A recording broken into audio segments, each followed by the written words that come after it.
انسان جب اللہ تعالیٰ نے پیدا کیا تو انسان کے ساتھ اللہ تعالیٰ نے ایک چیز پیدا کی جس کو ہم اکثر نفس کے نام سے جانتے ہیں۔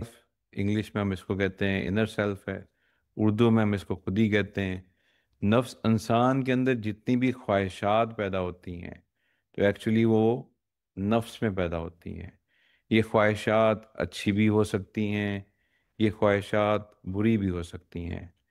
تو اللہ سبحانہ و تعالیٰ نے سورہ شمس میں 7 قسمیں کھائی ہیں، اور 7 قسمیں کھا کر اللہ سبحانہ و تعالیٰ نے یہ فرمایا کہ جس نے اپنے نفس کو پاک کر لیا وہ کامیاب ہو گیا ہے۔ آپ اس کو اپنا سافٹ ویئر سمجھ لیں۔ اگر آپ کا سافٹ ویئر جو ہے وہ ٹھیک ہے تو آپ کا جو ہارڈ ویئر ہے، یعنی آپ کی جو باڈی ہے، وہ صحیح پرفارم کرے گی۔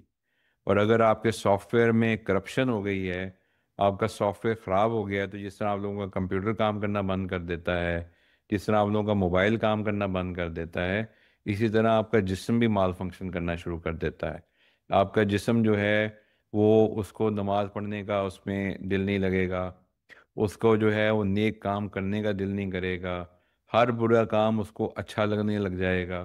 یہ اس وقت ہوگا جب آپ کا جسم، جب آپ کا جو نفس ہے وہ خراب ہو جائے گا، یا اس کا جو سافٹ ویئر ہے اس میں بگز آ جائیں گے۔